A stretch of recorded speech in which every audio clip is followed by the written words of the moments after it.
tim Afrika KW lawan tim Afrika Ori ya. Iya.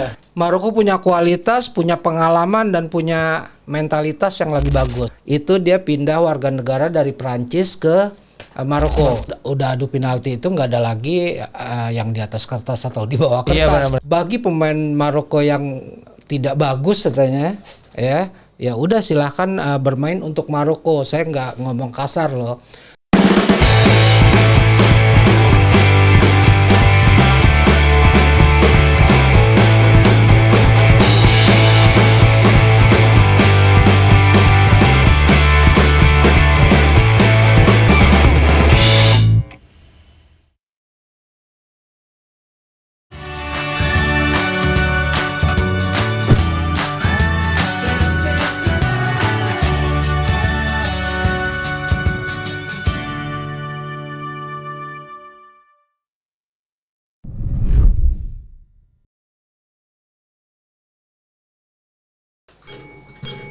Halo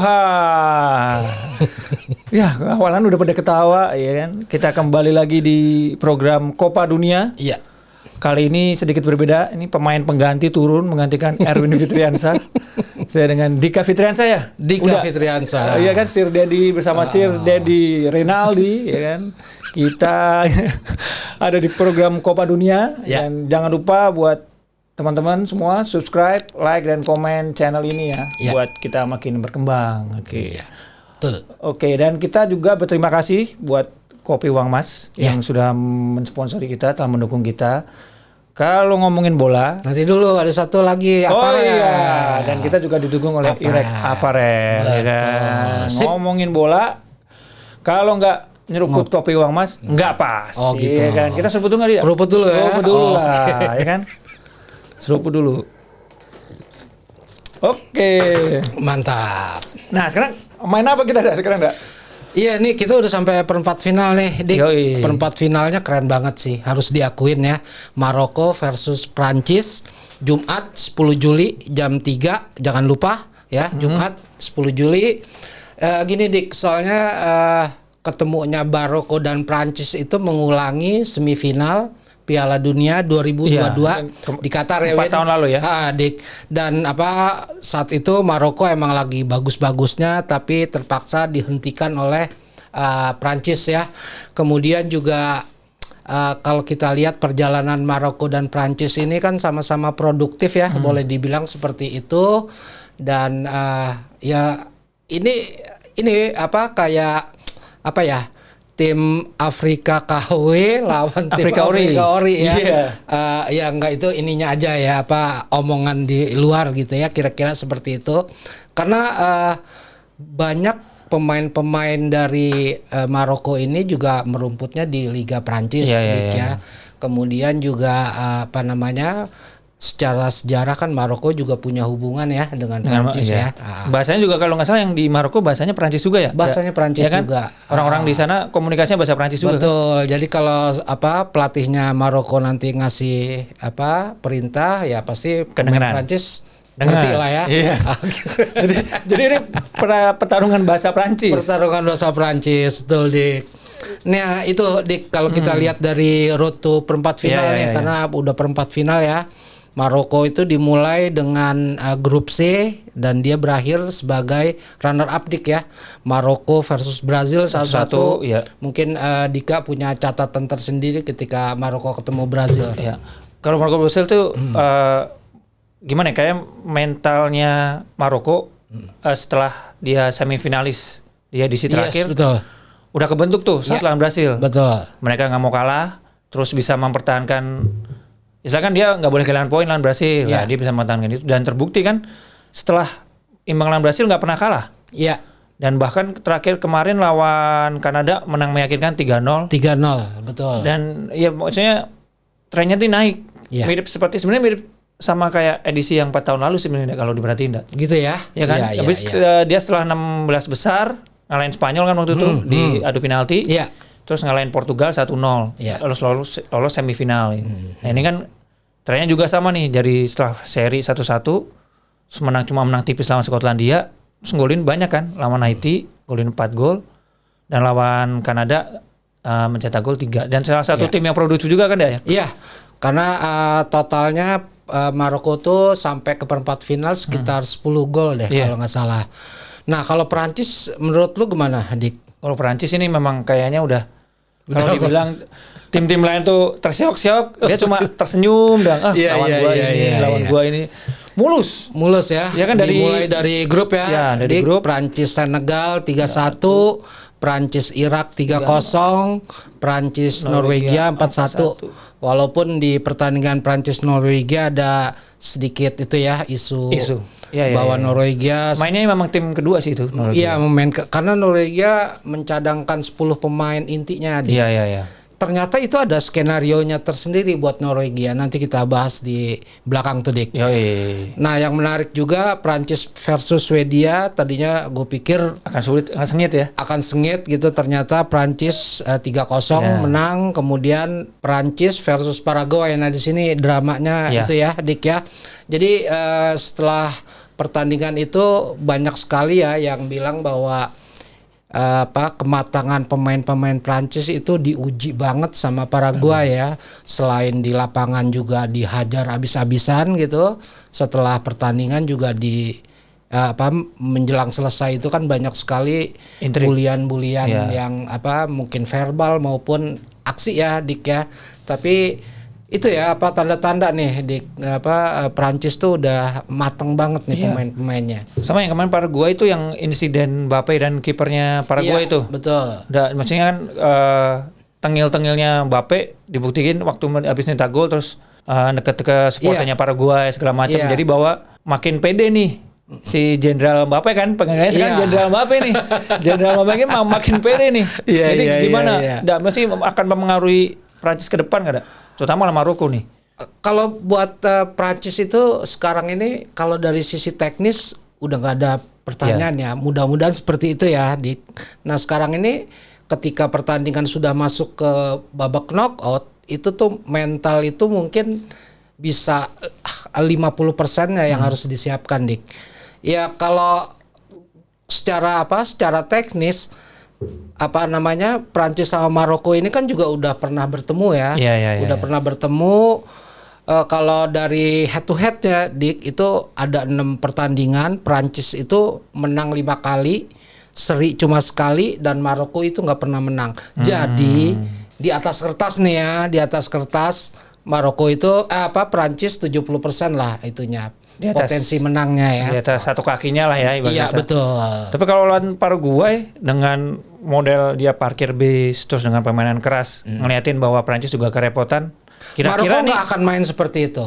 Maroko punya kualitas. Maroko punya kualitas, punya pengalaman dan punya mentalitas yang lagi bagus. Yang tadi lo sebut itu, dia lagi di atas nih. Karena Maroko ini akan ngejar sejarah, Dik. Ya, ngejar sejarah tuh bukan sejarah di Piala Dunia aja, tapi juga sejarah terhadap Prancis karena mereka belum pernah menang. Okay. Nah, itu yang akan mereka kejar. Pertandingan mungkin akan berjalan 90 menit dan enggak perpanjang waktu. Bisa jadi kedorong ke sana sampai ke adu penalti ya. Dan Maroko itu juga kemarin itu udah pengalaman ya ketika mengalahkan Belanda ya. Di babak 3-2 besar. Ya itu maksudnya kalau misalkan jago Yasin Bono lah, terutama itu kan benar-benar kiper action kiper lah, maksudnya dia bisa mempengaruhi seorang penendang penalti gitu. Terbukti 3 penendang penalti Belanda tuh gagal karena sebenarnya karena pengaruh kalau menurut gua pas nonton ya, pengaruhnya Yasin Bono untuk lo tenang ke sini nih. Lo tenang ke sini di arena. Dan itu udah dia praktekkan waktu sejak di edisi terakhir kan, waktu Spanyol juga gagal. Itu kan terlihat bagaimana Bono ini punya mental tendangan penalti itu udah kayak gue lebih unggul, bisa mempengaruhi bisa mempengaruhi ya. Jadi penendang itu udah gemeter dulu kan, ketemu Yasin Bono. Nah ini kalau sampai adu penalti ya adu penalti itu kan 50-50 ya, antara teknik maupun mental ya. Ya kalau yang gue lihat dari catatan adu penaltinya Prancis tuh bagus. Ya Dik ya. Sebetulnya Maroko ini nggak terlalu banyak nih pernah mengalami adu penalti ya. Baru kemarin aja tuh yang telak-telak dia itu udah sampai ke titik penghabisan ya. Iya, sampai penghabisan banget itu. Bener-bener udah di titik akhirnya tuh udah di titik akhirnya, Dik, gitu loh. gue sih menginginkan sih 90 menit selesai Dik. Biar tegas nih ya. Prancis itu emang. Apakah bisa sebut dominan itu? Iya betul. Menghadapi Maroko kan. Iya. Oke dah, kita akan bahas selanjutnya. Seperti apa kekuatan Prancis dan Maroko di segmen kedua dah. Oke. Siap. Oke, pemirsa Copa Dunia, kita masuk ke segmen 2. Kita akan lihat bahwa ternyata Maroko ini belum pernah menang ya, sama Prancis ya. Kalau dari catatan head to head ya, makanya dia ketemu Prancis di perempat final ini dia ngejar sejarah nih, Adik. Mereka tuh baru ketemu di pertandingan yang resmi. Bentuknya turnamen itu baru di semifinal kemarin ya. Resmi kompetitif lah ya, kompetitif lah ya. Ya betul, itu selebihnya tuh di friendly match. Kemudian ada turnamen piala Raja Hasan. Tuh dulu rajanya Maroko ini ada. Iya betul. Ya? Jadi turnamen Maroko yang punya gawean nih, Dik. Makanya ada semacam itu ya keinginan besar Maroko banget untuk bisa mengalahkan Prancis.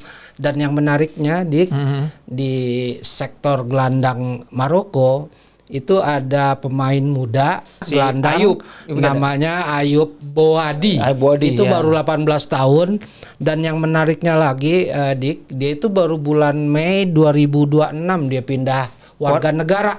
Dia baru bulan Mei ya? Bukan awal tahun ya? Baru bulan Mei. Resminya ya, itu dia pindah warga negara dari Prancis ke Maroko. Kalau nggak salah, dia itu emang orang Maroko gitu loh. Tapi dia lahir di Prancis dan jadi warga negara Prancis, dan bahkan dia sempat main di Prancis U16 dan U21. Ya. Bahkan menjadi kapten. Iya benar. Dia sempat kapten, enggak? Betul. Apa yang mempengaruhi akhirnya Ayub memilih Maroko? Sementara kan dia di timnas kategori usia Prancis kan udah dia kapten. Istilahnya tinggal nunggu bentar. Lu jadi generasi barunya setelah eranya. Berarti kan kalau sekarang eranya Desiré Douy ya.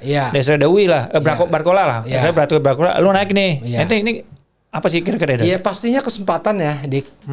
Ya kita tahu lah ya, Prancis banyak banget kan produksi pemain bagus tiap tahun gitu. Dan kebetulan lagi mungkin Ayub ini juga melihat kesempatan untuk membela tanah airnya lah ya, mungkin seperti pemain-pemain diaspora kita ya. Itu terbuka kesempatan, kenapa tidak? Karena kalau dia memilih Prancis belum tentu dia menjadi pemain inti kan, Dik. Ketika di Maroko bisa juga dia main di Euro U19 bisa juga. Bisa juga. Gak jadi Piala Dunia dia benar juga tidak. Iya benar-benar. Kan ini lagi kalau nggak salah lagi Euro U19 juga kalau nggak di Eropa. Iya, makanya dia memilih Maroko itu pertama dia kesempatan main menjadi pemain inti itu terbuka luas, dan kedua dia juga bisa memanfaatkan ilmu dia yang di Prancis yang didapat di Prancis untuk ininya. Karena gini, Maroko ini kan punya gaya, dia kreativitasnya tuh di sayap, tapi benar-benar supply-nya tuh dari tengah gitu loh ya. Kita tahu Brahim Diaz yang main di Real Madrid itu akan sangat kelihatan ketika Ayub ini mampu untuk mensuplai bola-bola yang bagus. Sementara Prancis juga kuat di tengah kan, kita tahu itu. Ada Manukau sekarang lagi naik kan, Manukau nih kemarin dari Inter Manukau ada Rabiot dari AC Milan. Nah ini kemungkinannya pertarungan lapangan tengah nih, Dik. Ya siapa yang mampu untuk menguasai lapangan tengah, dalam arti lapangan tengah itu memutus serangan lawan sekaligus juga memulai serangan dari tengah itu, Dik. Nah terus yang menarik tuh ini dia dengan edisi terakhir kan dia sangat bergantung sama Sofyan Amrabat tuh di gelandang tengah. Betul. Nah di sekarang selain si Ayub yang lagi naik daun juga ada Saibari. Yang baru saja naikkan kontrak sama Bayern Munchen, sudah diamankan oleh Bayern Munchen. Nah itu ada peran seperti gelandang kreatif seperti Saibari dan juga Brahim Diaz tuh gimana buat asalnya membuat membongkar pertahanan Prancis gitu dengan adanya mereka. Maroko ini kan mainnya seperti gaya-gaya Afrika kebanyakan ya, Dik. Artinya mereka juga bisa mampu untuk main bola panjang maupun bola pendek. Tapi sebetulnya Maroko ini lebih seneng untuk bermain bola-bola pendek ya, menguasai sektor tengah gitu ya. Tik-tak antar pemain itu bagus gitu. Cuma masalahnya Prancis juga kuat di tengah itu nih. dia. Itu dia. Makanya sekarang ini pertarungan lapangan tengah itu siapa yang akan memenangkan gitu. Tapi biasanya ini balik lagi ke pelatih ya, kemampuan untuk ngebaca pertandingan ya.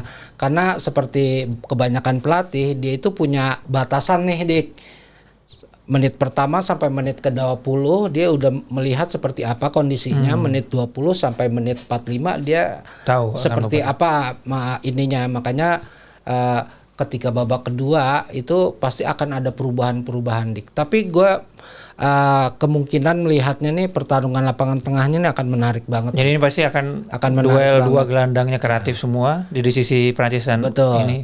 Terus gue yang soroti ini Mohamed Ouabi, pelatihnya Prancis. Kalau tidak salah dia baru berapa bulan sebelum Piala Dunia megang tim ini kan, dengan cepat beradaptasi melihat potensi pemain, terutama ya keputusannya memainkan si Ayub Buadi dari awal sih kan, pemain muda baru selesai di selain naturalisasi selesai lah baru dia dimainkan. Dia udah pintar tuh menempatkan dia untuk berduet dengan pemain lain. Masuk ke dalam tim itu termasuk pilihan jitu sih menurut gimana? Maroko ini kan sebetulnya pemainnya udah jadi nih.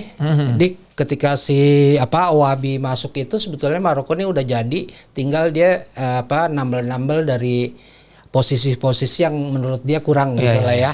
Karena kita tahu bahkan Ziyech yang pemain yang kuncian waktu di Piala Dunia 2022 nggak diambil gitu lah ya. Artinya dia sudah ngerti nih tim dia ini kekuatannya seperti apa, karena banyak pemain-pemain dari Maroko ini yang pernah juara di usia mudanya karena Maroko ini kan juara Piala Afrika di U18 itu dia emang benar-benar ininya udah jadi gitu.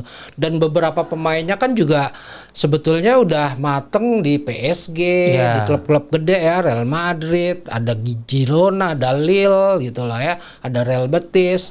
Nah, Achraf Hakimi itu nanti menarik banget kan tuh ketemu temennya yang di PSG.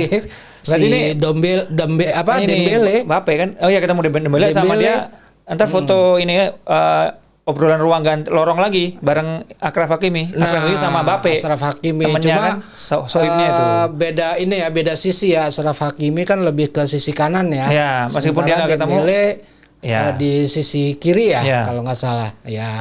Sama itu ntar Hakimi ketemu sohibnya Mbappe. Kan waktu itu habis selesai mereka ngobrol di ruang ganti kan, sebelum ruang ganti. Nah ini kan menarik kan, memang mereka sohib banget kan waktu kemarin terakhir tuh yang waktu Mbappe datang sidang gugatan gugatan cerainya si Hakimi, dia datang gitu, maksudnya wah emang bestie banget nih berdua nih, emang udah bestie banget dan akan udah ketemu lagi ya. gitu. Mereka udah saling kenal sih. Makanya nih antara Didier Deschamps sama Ouabi ini harus benar-benar ini nih gimana caranya ngebangkitin mental pemain-pemainnya untuk menekankan bahwa tolong berhenti dulu pertemanannya pada saat takutnya ini. Ntar gitu. Udah bercandaan dulu sebelum mainnya kan di WhatsApp-annya kan. Jadi ini kepentingan negara dan harus profesional, karena bagaimanapun juga kita nggak bisa ini ya Dik, bahwa akan terjadi pertemanan gitu ya, karena sehari-hari mereka kan berteman ya. Nah sekarang ini masing-masing membela masing-masing negaranya nih gitu loh ya. Menurut gue itu sih, jadi ini mentalitas dari masing-masing tim nih yang akan menentukan. Kalau secara teknis pertarungan lapangan tengah pasti dominan. Dan juga yang harus diwaspadai Maroko adalah trionya. Kalau gue bilang sih trio tersuburnya si Dembele, Michael Olise sama Mbappe. Karena meskipun Olise di posisi nomor 10, dia pemimpin asis sementara di Piala Dunia kan dengan 5 asis kan, meskipun dia cuma apes aja sih menurut gue, belum gol. Tiang berapa kali, ketepis berapa kali kan, tapi maksud gue si Olise ini salah satu hidden game lah sekarang, dan bahkan dia disukan Real Madrid justru ngincar dia kan, meskipun di Bayern Munchen udah top level yang bawa Bayern Munchen sekarang makin gila gitu, makin bagus, dan itu udah dibuktiin dengan 5 asisnya sejauh ini. Dan selain Mbappe, kalau Mbappe buntu ada Dembele udah 4 gol dan 2 assist. Ini harus diwaspadai sih. Iya. 3 pemain tersuburnya. Konklusi lo menurut lo gimana, Dik? Ini siapa yang menang nih menurut lo? Masih Prancis kayaknya. Masih Prancis. Karena ya dengan 3 pemain yang ini kan nggak bisa matiin Mbappe doang. Bahkan 3 pemain ini sangat betul banget. Sangat subur kan, dan hebatnya itu Michael Olise diposisiin jadi ini nomor 10. Kalau di Munchen kan dia di winger kan. Nah, winger entah kenapa sekarang mah percaya Barcola ya di Desa daripada Desiree Doué ya. Nah, itu yang bagus adalah Olise ini beberapa kali asisnya itu ke golnya si Mbappe top sih. Dia bisa memanfaatkan celah sempit di antara pemain. Waktu golnya terakhir lawan Swedia itu kan juga dia manfaatin Mbappe yang ngelebar, tahu-tahu dia ambil di antara 2 back tengah nyadar, ternyata Mbappe masuk ke tengah ke dalam, terus akhirnya gol kan. Itu meruntuhkan mentalnya Swedia gitu. Jadi memang sepertinya ya memang harus mematikan Olise juga untuk sumber kreativitas. Cuma ya masalahnya masih ada Rabiot sama itu yang akan jadi PR sih dah. Tapi kalau kita lihat blok belakang, tengah sama depan ini Prancis tuh mungkin udah memperlihatkan kekompakannya ya, Dik ya. Nah, kalau Maroko gimana menurut lo, Dik? Kalau Maroko sih emang antar bloknya, Dik. Kekuatannya di tengah, cuma kalau gue lihat di belakang ada sisi ininya ada sisi, dan gue nggak tahu nanti mungkin back kanan back kirinya Maroko yang harus kerja ekstra kan. Iya, karena Prancis pasti akan mengeksplorasi sayap, Dik. Iya kan? Ketika dia udah memenangkan sektor tengah, dia pasti akan mengeksplorasi sayap. Ya meskipun itu ada Hakimi sih, maksudnya cuma kalau Hakimi dicecar mulu sama Dembele, ya teler juga ya. Teler juga kan. Nah, kan menarik, makin menarik. Kita break dulu, kita akan masuk ke segmen terakhir. Oke, kita masuk ke segmen terakhir. Jadi gimana, Dak? Lu dukung mana nih, Dak? Ya kalau dari data dan fakta Prancis masih itu ya di atas ya, Dik. Ya Maroko ini kan tim yang membesar gitu ya. Ya mereka tuh bisa membuktikan gitu. Bahkan sebetulnya gue juga punya keinginan atau punya ngelihat potensi Jepang ya, karena juga diprediksi 8 besar. Tapi ternyata kan juga sial ya ketemu Brazil di pagi-pagi ya. Nah, Maroko ini kebetulan ketemu tim yang segede Prancis itu di perempat final ya. It's okay lah ya. Kalau misalnya dan dunia mungkin juga pasti akan lebih memilih Prancis yang lolos ke semifinal. Iya pasti. Jadi Maroko juga melawan dunia nih. Iya benar-benar. Sama sih. Jelas Prancis. Cuma yang menarik ntar bagaimana nih Prancis mengalahkan Maroko ini, caranya seperti apa? Karena memang tengahnya Maroko ini kuat nih sih, maksudnya bagus sih. Bagus. Si Ayub itu sama si Saibari dan si Brahim Diaz, terutama Brahim Diaz yang Brahim Diaz kan kalau nggak salah baru Piala Afrika ya, maksudnya mulai akhirnya memilih Maroko kan. Terus akhirnya tapi memang sekarang malah jadi pemain kuncinya Maroko. Jadi semua serangan dan pusat serangan di dia semua gitu. Jadi ya ini makanya kalau nggak diwaspadai sama Prancis, Brahim Diaz nih yang menurut gua bisa jadi pembeda buat Maroko. Jadi kuncinya sih ya paham lah, Desa udah juara dunia kan, harusnya dia tahu gimana meredam tim agresif model Maroko ini. Tapi Prancis jangan sampai kedorong ke adu penalti, Dik. Itu dia harus menyelesaikan di 90 menit. Ya minimal kalau nggak di penambahan 120 lah. Soalnya memang Yassin Bono ini menurut gua yang soalnya kalau udah adu penalti itu nggak ada lagi yang di atas kertas atau di bawah kertas. Iya, benar, karena antara mental sama teknis tuh udah 50-50 tuh, Dik. Iya makanya. Ini Dik yang menariknya buat Maroko nih, kita kan selalu berasosiasi Maroko ini lebih dekat ke Prancis ya. Iya. Tapi ternyata ketika ini sisi lain dari Maroko nih, Dik ya. Ternyata ketika dia menang adu penalti lawan Belanda gitu. Di situ kan terungkap gitu. Ternyata pemain Maroko tuh banyak yang lahir dan besar dan Belanda. dididik secara sepak bola oleh Belanda, Dik. Makanya Rafael van der Vaart, salah satu legendanya Belanda ya, dia pernah ngomong bagi pemain Maroko yang tidak bagus katanya ya udah silahkan bermain untuk Maroko. Saya nggak ngomong kasar loh. Nah, dengan omongan seperti itu sebelum pertandingan ya, sebelum pertandingan tuh, artinya dia Rafael van der Vaart itu ya mencoba untuk bermain games gitu, ya lu yang nggak bagus-bagus emang tempat tuh di Maroko gitu lah, kira-kira seperti itu ya. Gue cuma ngebayangin aja gitu loh. Gimana mereka kalau misalnya kalau gitu Indonesia lawan Belanda gitu loh, ya yang jatahnya emang pemain yang nggak kepake di Belanda gitu. Berarti ini ya timnas cabang pertama Belanda itu Maroko jangan-jangan ada?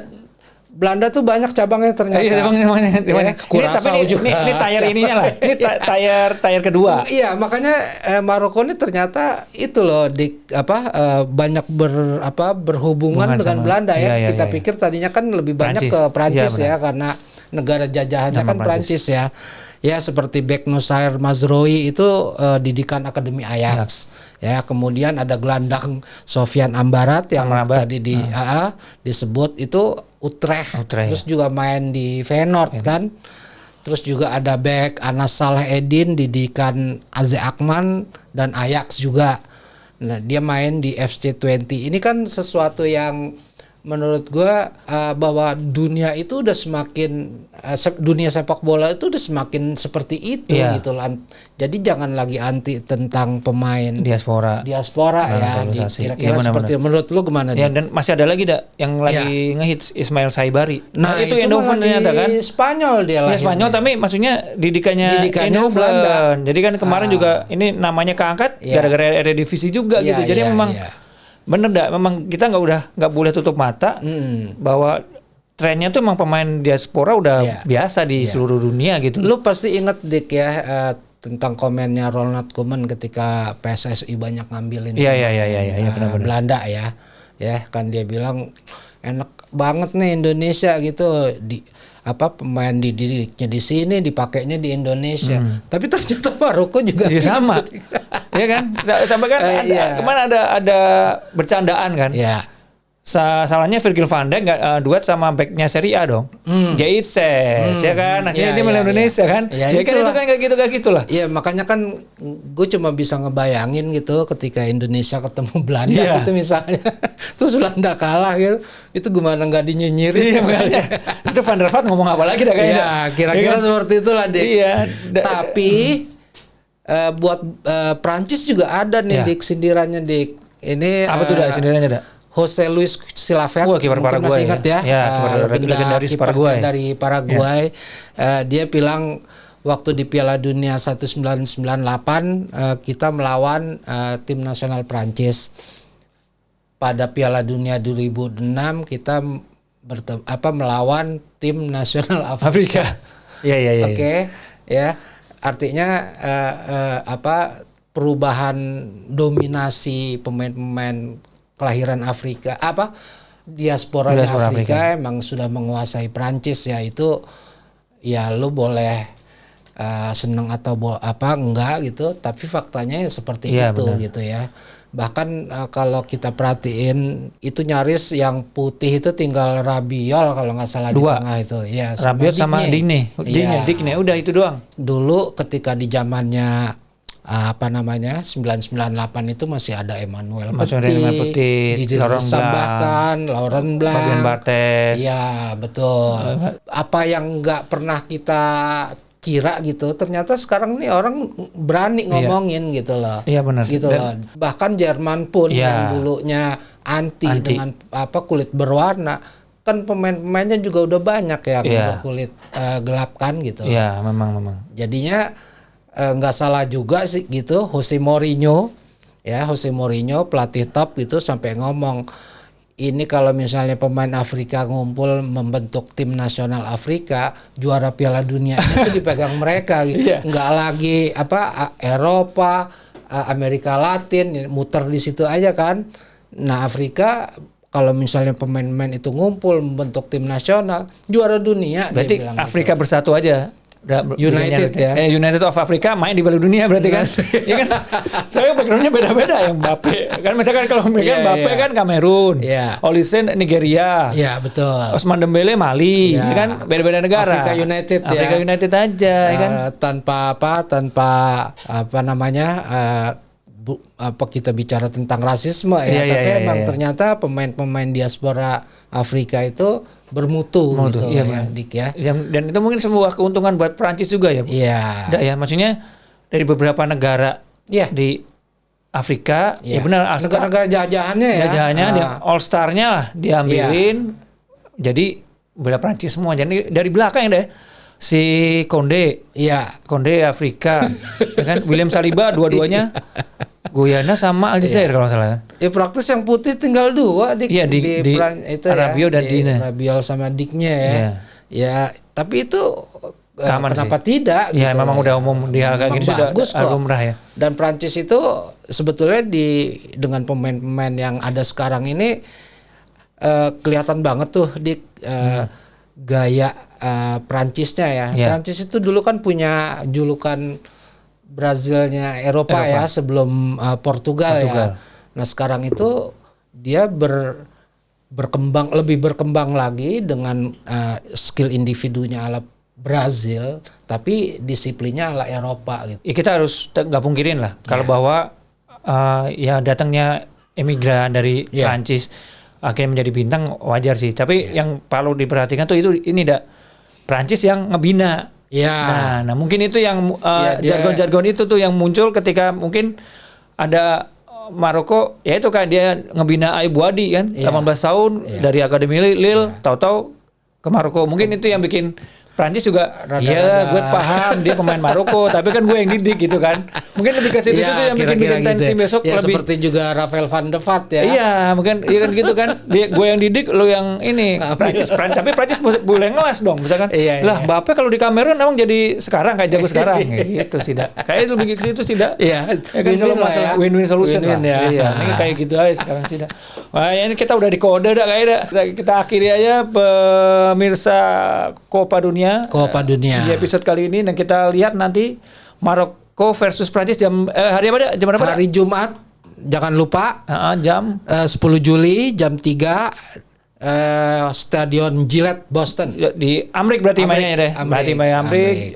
Siapkan waktu ya, siapkan energi. Nah, kalau siapkan kopi nanti kopi uang Mas buat nemenin begadang kalian. Mantap. Ya kan? Mantap ya kan. Semoga pertandingan bagus ya, Dak. Oh ya, semoga pasti seru. Ini pertandingan keren nih. Ya, mudah-mudahan ada kejar-kejaran gol lah. Jadi begadang enak nih kejar-kejaran gol kan. Nah, kalau ntar 0-0 sampai adu penalti, aduh. Belum buat pertandingan berikutnya nanti kan. Oke, segini aja. Saya Andika Gesta tadi sih udah bilang gitu sih. Dan Didi Rinaldi pamit. Ciao.